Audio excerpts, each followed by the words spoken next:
Baik, bertemu kembali di channel YouTube saya.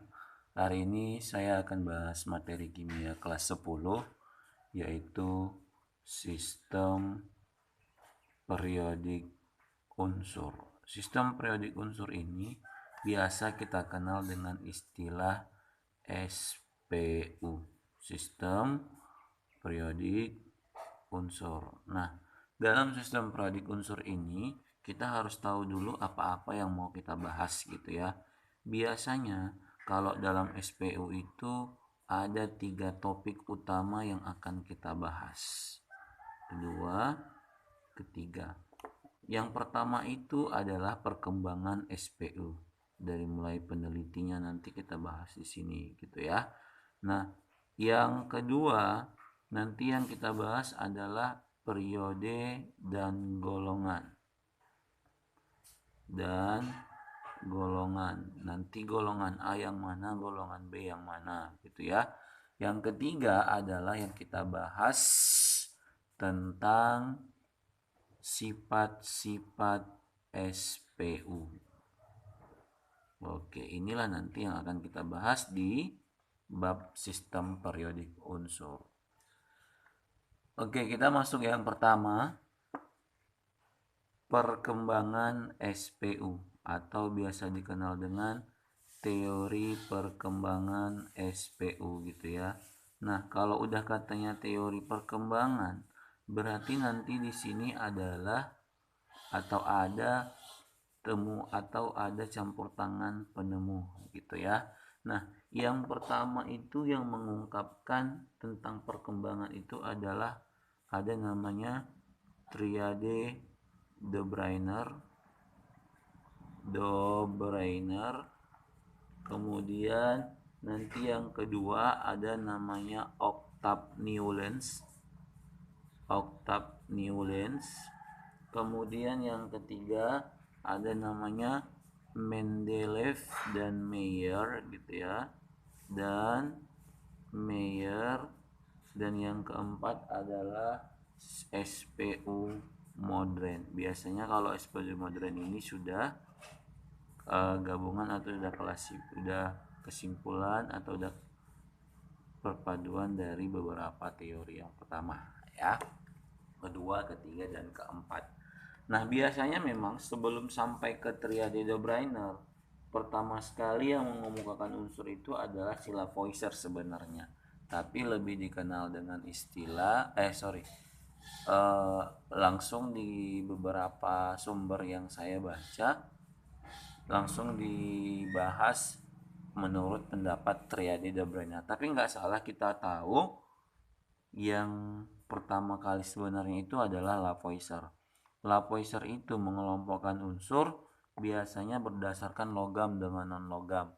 Jadi tidak hanya puas sampai di situ gitu ya, bahwa kalau misalnya ternyata walaupun dia unsurnya logam, tetapi susunannya atau letaknya nanti di golongan 1A.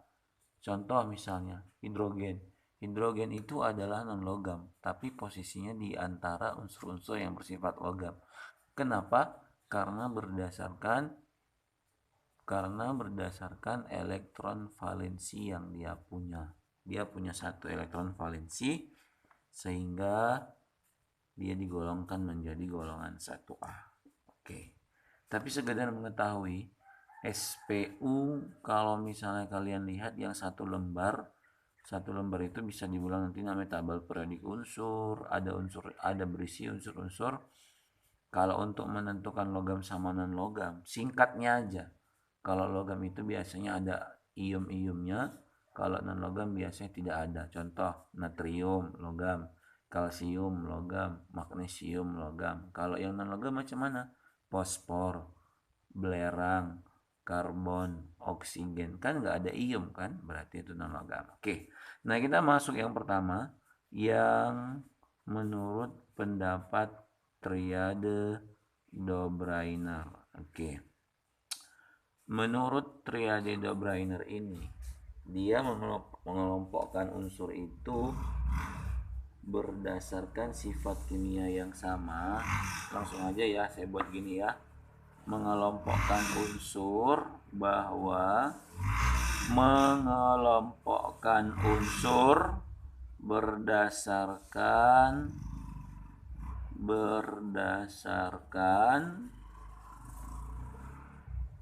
sifat kimia yang sama,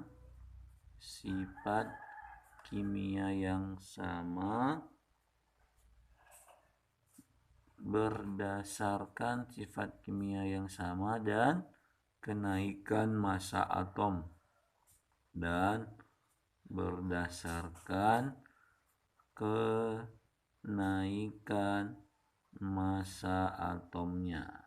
Oke, itu dulu yang harus kalian ingat yang pertama gitu ya.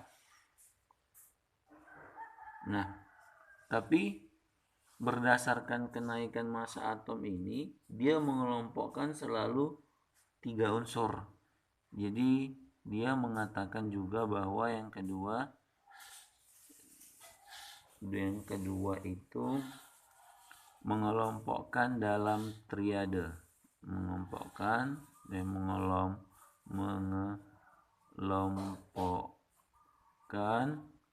dalam satu triade.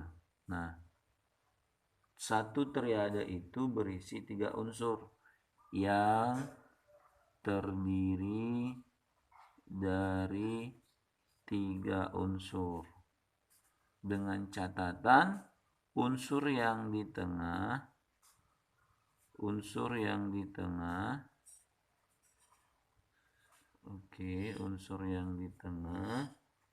mempunyai massa atom rata-rata dari kedua unsur yang lain.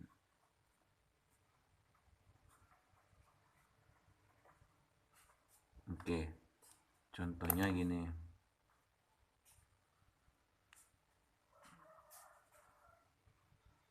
Oke, kita buat 1, 2, 3. Oke. Contohnya bagaimana, Pak? Contohnya begini. Kita punya unsur Li, Na sama K. Li itu litium, Na itu natrium, K itu kalium. Nah, Li nomor masanya itu 3, ini 39. Nah, untuk menentukan yang di sini gitu ya, ini merupakan rata-rata dari 3 tambah 39. Kayak mana caranya? Ya memang jambahin, tapi tambahin bagi 2. Yang namanya rata-rata berarti kan kita tambahkan baru dibagi gitu ya. 3 tambah 39 dibagi 2. Li bukan 3 tapi Li 7 gitu ya. 7. Oke. 7 ditambah 39 sama dengan 46 dibagi 2. Berarti 23. Nah, kalau nanti kalian lihat di sistem periodik unsur atau di tabel periodik unsur bahwa memang nomor massa Na itu adalah 23. Jadi itu menurut si Trade de Boyner. Saya lagi ulangi kesimpulan. Dia mengelompokkan unsur berdasarkan kenaikan massa atomnya dan dia mengelompokkan dalam satu triade. Satu triade itu berisi 3 unsur, yang mana unsur di tengah itu merupakan massa atomnya rata-rata dari kedua unsur yang lainnya gitu ya. Nah, ternyata ini mempunyai kelemahan. Apa kelemahannya? Bahwa banyak unsur yang mempunyai sifat yang mirip tetapi jumlahnya lebih dari 3. Nah, karena kelemahan itulah yang berikutnya dilengkapi oleh si oktav Newlands. Oktav kayak tunggu lagu gitu ya, 1 oktav. Nah, sebenarnya sih ada kait-kaitannya sedikit sih. Nah, oke. Kalau menurut si oktav Newlands, pada sebenarnya sih sama berdasarkan kenaikan massa atom juga gitu ya, bahwa beliau mengelompokkan unsur berdasarkan tetap masih berdasarkan kenaikan massa atom gitu ya. Nah, kenaikan massa atomnya ini ada tambahan. Kalau tadi Schrödinger mengelompokkan menjadi 3 unsur, kalau si Octave Newlands ini unsur-unsur yang dikelompokkannya itu sebanyak 7 unsur. Artinya gini, unsur yang disusun berisi 7 unsur. Beda lagi kan? Nah, berisi 7 unsur. Nah, dengan catatan sifat unsur yang ke-8 atau dengan sifat unsur yang ke-8 atau akan terulang kembali setelah unsur ke-7. Berarti saya bilang aja lah ya, sifat unsur yang ke-8 mempunyai kemirifan dengan unsur yang pertama. Demikian berikutnya gitu ya. Oke. Contohnya gini. Jadi kalau misalnya tadi terjadi dengan mengelompokkan 3, kalau ini sekarang mengelompokkannya menjadi 7 dengan catatan unsur yang ke-8 atau setelah unsur ke-7 sifatnya akan terulang kembali seperti semula. Jadi contohnya misalnya gini, kita punya unsur Li, Be, B, C, N, O, F gitu ya.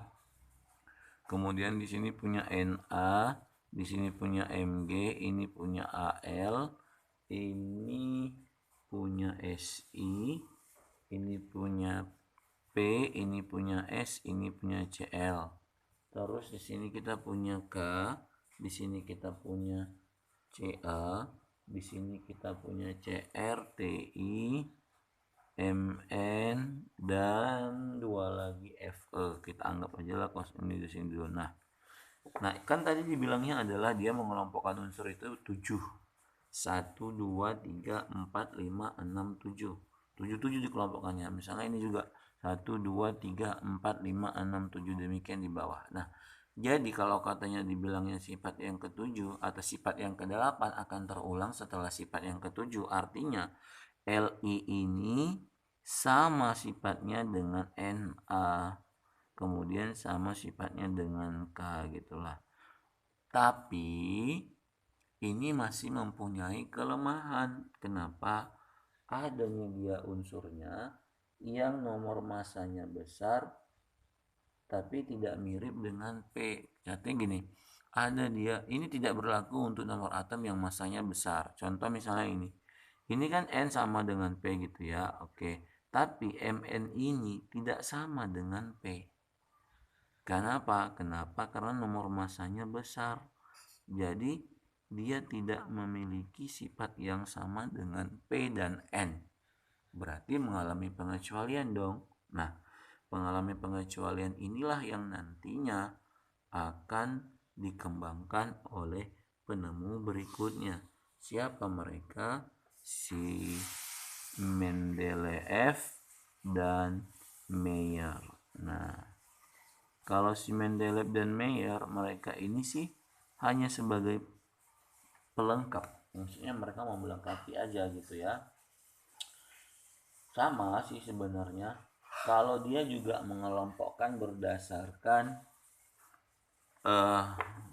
bahwa gitu dulu ya, bahwa mengelompokkan unsur masih tetap sama, mengelompokkan unsur, oke, mengelompokkan unsur dalam bentuk tabel, dalam tabel gitu ya, sebentar dulu, oke, mengelompokkan unsur dalam tabel, oke. Kemudian Mendeleev itu mengelompokkan lebih ke sifat kimia dan fisika. Jadi dia lebih mengelompokkan berdasarkan sifat kimia dan fisika. Nah, kemudian kalau si Mayer ini lebih mengelompokkan ke sifat fisikanya.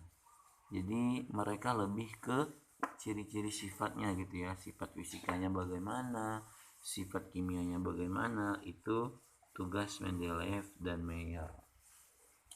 Begitupun, jadi di sini nanti ada 8 golongan dan ada 7 periode gitu ya. Sehingga dari sini dapat disimpulkan nanti terdapat 8 golongan dan 7 periode. Oke. Dari hasil kesimpulan mereka nanti mereka dapat golongan. Nah, kalau golongan itu adalah lajur vertikal, yang vertikal nanti di SPU-nya. Kemudian kalau yang periode itu adalah yang horizontal. Oke. Terakhir untuk sistem periodik modern. Kalau sistem periodik modern atau SPU modern, nah kalau SPU modern sih simpel aja sebenarnya. Kalau SPU modern ini malah merupakan kesimpulan dari segala semuanya gitu ya. Dia mengelompokkan unsur berdasarkan 2 sifat periodik. Nah, ini sebenarnya gini. Berdasarkan 2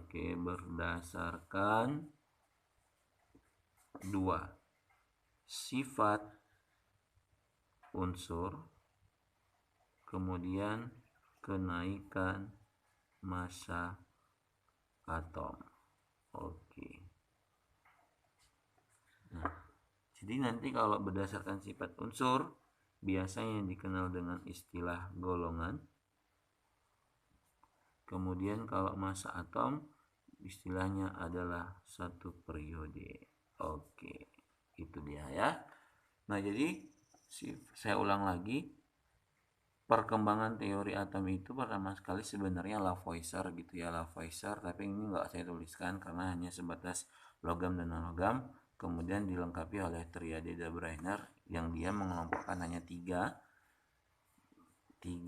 unsur, di mana unsur yang kedua itu merupakan massa atomnya rata-rata dari jumlah kedua yang lainnya. Octave Newlands lain lagi, dia mengelompokkan 7 sifat terulang setelah unsur ke-7, artinya 8 mirip dengan 1, 9 mirip dengan 2, dan seterusnya. Berikutnya Mendeleev dan Mayer. Kalau Mendeleev lebih ke sifat fisika dan kimia, kemudian kalau Mayer lebih ke sifat fisika. Nah, dari hal tersebut disimpulkan bahwa pada dasarnya SPU itu dikelompokkan berdasarkan 2 sifat kimia, sifat unsur dan kenaikan massa atomnya. Kalau sifat unsur itu lebih nanti disebut dengan istilah golongan. Kalau kenaikan massa atom itu disebut dengan istilah periode. Ini dulu untuk hari ini. Terima kasih dan sampai ketemu di video-video berikutnya.